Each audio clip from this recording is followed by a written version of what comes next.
साहेब काल सूरज चव्हाण यांना ईडीने अटक केली, त्यानंतर तर ईडी कोठडी सुद्धा सुनावलेली आहे. ईडीनं कोर्टामध्ये दावा केलाय की पॉलिटिकल इन्फ्लुएन्सचा वापर करून त्यांनी जे काही कंत्राट खिचडीची मिळालेली होती आणि त्या कंपन्यांनी दिलेली होती, त्यांनी यांना कमिशन म्हणून पैसे दिलेले होते. आणखी काही धागेदोरे आहेत. संजय राऊत यांच्या कुटुंबावरती थेट आरोप होत आहेत. संदीप राऊत यांची सुद्धा चौकशी आधी झालेली आहे. काय वाटतं पुढे काय होईल? सूरज चव्हाण असो, सुजित पाटकर असो, हे कोणाची माणसं आहेत? मला हे आतापर्यंत हे आश्चर्याची गोष्ट आहे की आपण आजही सूरज चव्हाणला जबाबदार धरतोय, सुजित पाटकरला जबाबदार धरतोय. सूरज चव्हाण हा कोणासाठी फोन करायचा?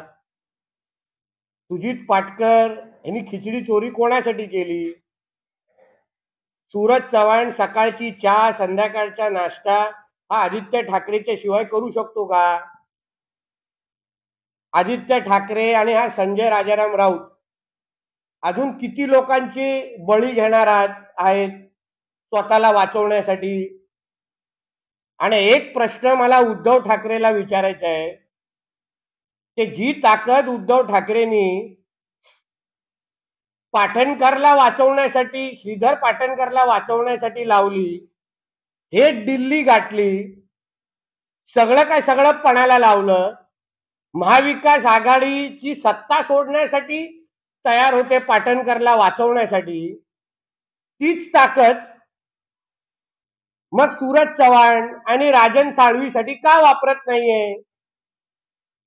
मोठा राजन साळवीला काल 2दा फोन केला आणि सांगितलं की राजन, महाराष्ट्र तुझ्या मागे आहे. मग हाच महाराष्ट्र की हाच फक्त फोन पाटणकरसाठी का केला नाही? मग तेव्हा पाटणकरसाठी आपलं मुख्यमंत्री पद आणि मग थेट दिल्ली गाठू शकतात. मग एक सामान्य शिवसैनिकांसाठी, सामान्य शिवसैनिक आमदारासाठी तीच ताकद आज उद्धव ठाकरे आणि आदित्य ठाकरे का वापरत नाहीये? मग आज सूरज चव्हाणला जेलमध्ये का जायला लागतंय? मग श्रीधर पाटणकर किंवा पाटणकर का जेलमध्ये गेला नाही तेव्हा? त्यांनी पण तर नंदकिशोर चतुर्वेदी, जो आज पण सापडत नाहीये, ज्यांनी भ्रष्टाचार केला, मोठ्यातल्या मोठ्या कंपनी स्थापन केल्या आणि तो गायब आहे, त्याच्याबरोबर श्रीधर पाटणकरचे व्यवहार सापडले होते. तो श्रीधर पाटणकर आरामात फिरतोय. मग तोच न्याय, तीच ताकद, तोच प्रयत्न उद्धव ठाकरे आणि आदित्य ठाकरे हा सूरज चव्हाण आणि राजन साळवीसाठी का करत नाही? हा प्रश्न मला आजच्या निमित्ताने विचारायचा आहे. सूरज चव्हाण आणि राजन साळवींनी ना अजूनपर्यंत उद्धव ठाकरे कळलेला नाही. उद्धव ठाकरेंनी जे पाटणकरसाठी केलं ते तुमच्यासाठी करत नाहीये. म्हणून सूरज चव्हाण असेल आणि हा राजन साळवी असतील, ह्यांनी हा प्रश्न खरं म्हणलं तर उद्धव ठाकरेला विचारलं पाहिजे की तुम्ही जेवढं पाटणकरला प्रेम करता तेवढं सामान्य शिवसैनिकाला करता की नाही, हा प्रश्न विचारला पाहिजे. ठाकरेंकडे जे लोक बोललेले आहेत त्यापैकी जवळपास 9 ते 10 लोक चौकशीच्या फेऱ्यामध्ये आहेत. ठाकरे गटाचं काय होणार? ठाकरे गटामध्ये फक्त उद्धव ठाकरे आणि पाटणकर एवढंच वाचणार आहेत, बाकी कोण वाचणार नाही. याचं कारण असं आहे की उद्धव ठाकरे ह्या सगळ्यांची राजकीय बळी देण्यासाठी तयार आहे. सगळ्यांना, सगळे नसले तरी चालतील पण पाटणकर टिकले पाहिजेत, हे उद्धव ठाकरेचं उद्दिष्ट आहे.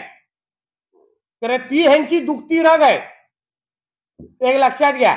आज खिचडी चोरीमध्ये थेट संजय राऊताच्या मुलीच्या अकाउंटमध्ये पैसे गेलेत, भावाच्या अकाउंटमध्ये पैसे, राजाराम राऊतच्या दुसऱ्या मुलाच्या अकाउंटमध्ये पैसे गेलेले आहेत, राजाराम राऊतच्या नातीच्या अकाउंटमध्ये पैसे गेलेले आहेत.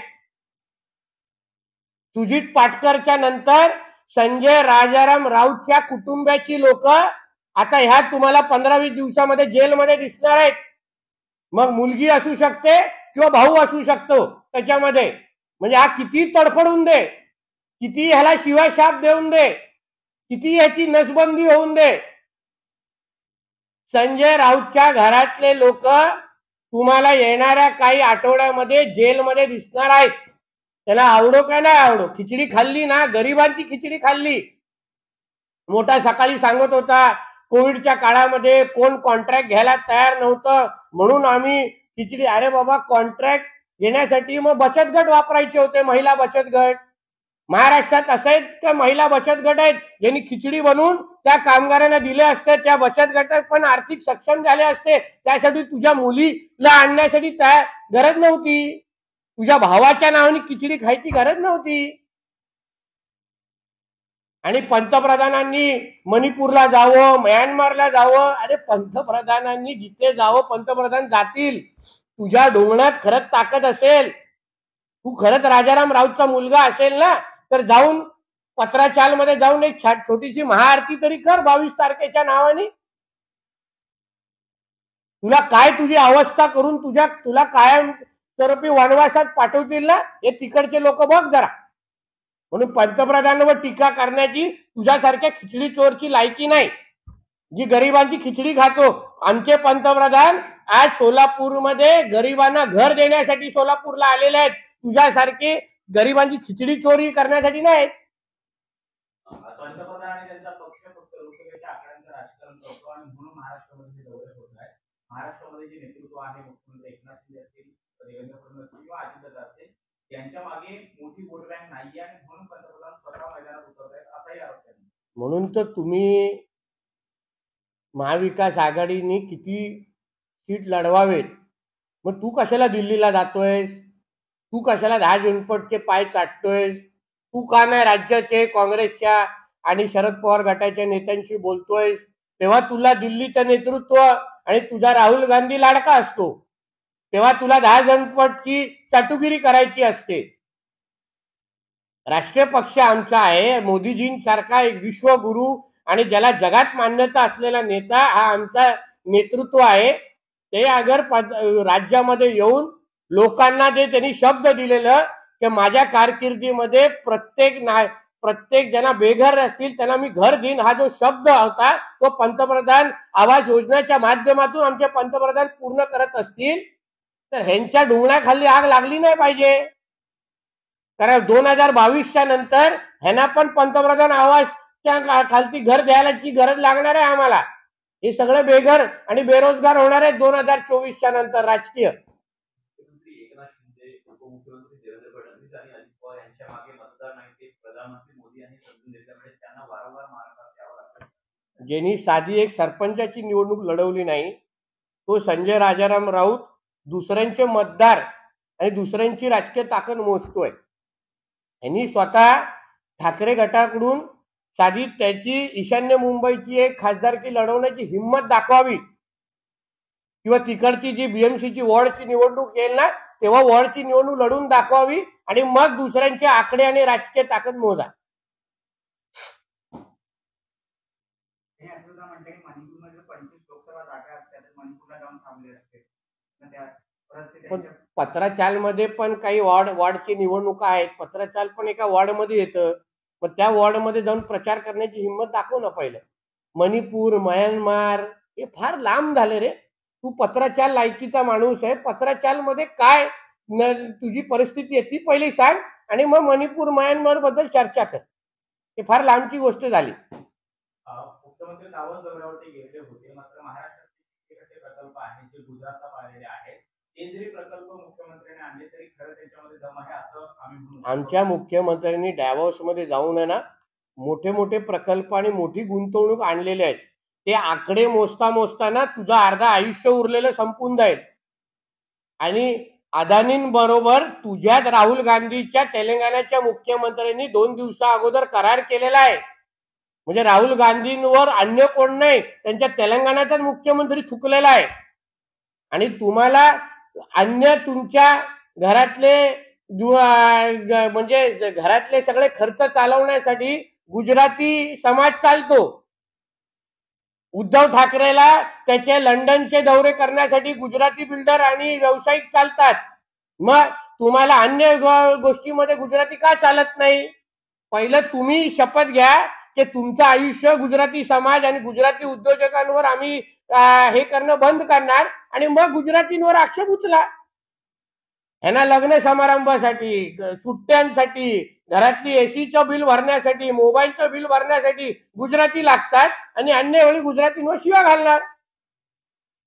रामनामध्ये अग्रलेख छापून आले की देशातील 88% युवा वर्ग हा नोकरीच्या शोधामध्ये आहे. नोकरी मागणाऱ्यांना रामलल्लाच्या दर्शनाच्या नावाखाली मूर्ख बनवलं जातंय आणि आम्ही कापले जातोय. मग स्वतःची सत्ता, महाविकास सत्ता असताना फक्त रुची राऊत, त्याच्या मुलीचं नाव मला वाटतं काय माहित काय आहे, ते स्वतःच्या मुलीबद्दल आणि आदित्य आणि तेजस बद्दल काय विचार केला? तेव्हा काय का नाही महाराष्ट्रातल्या बेरोजगारांवर विचार केला? वाईनची कंपनी उघडायची आहे तर स्वतःच्या मुलीच्या नावाने, हा, सगळे कॉन्ट्रॅक्ट आदित्य आणि तेजसच्या पार्टनर आणि मित्र परिवाराला. तेव्हा महाराष्ट्राच्या बेरोजगाराबद्दल काय विचार केला नाही? सत्ता असताना स्वतःच्या मुलांबद्दल विचार करायचा, सत्ता गेल्यानंतर बेरोजगार बोलायचे, बोंबलत बसायचे. हे असे दुपट्टी चोर आहे सगळे. मुख्यमंत्री एकनाथ शिंदेच्या शिवसेनेला आणि अजित पवार यांच्या राष्ट्रवादीला मिंदे गट आणि फजित गट असं त्यांनी संबोधित केलं. ज्याची स्वतःच्या आयुष्यामध्ये फजिती झाली आहे आणि दुसऱ्यांना फजिती म्हणू नये. त्याचे नातेवाईक आणि त्याचे घरचे लोक पण त्याला बघून फजितच म्हणतात. काल कुठल्या तरी या संजय राजाराम राऊतनी मुलायम सिंगला श्रेय दिलेलं आहे, असं कुठलं तरी व्हिडिओ आलेला आहे की मुलायम सिंगनी गोळ्या घातल्या नसत्या तर हे राम मंदिरचं आंदोलन मोठं झालं नसतं. हे ऐकल्यानंतर स्वर्गातून बाळासाहेब ठाकरेंनी याला नक्की एक गोळी मारली असती, किंवा मुलायम सिंगच्या सरकारची एक गोळी ह्याला लागली पाहिजे होती, संजय राजाराम राऊतला. आमची सकाळची कटकट तरी बंद झाली असती. उद्धव ठाकरेंच्या शिवसेनेची शरद पवारांच्या राष्ट्रवादीची मोदींना भीती आहे म्हणून त्यांना महाराष्ट्रात यावं. जाऊन दे हो, कोणाला कोणाची भीती आहे हे 2024ला कळेल. तू तुझ्या पहिल्या बायकोची घाबरायची बंद कर, मग बाकीच्या लोकांची भीती दाखव.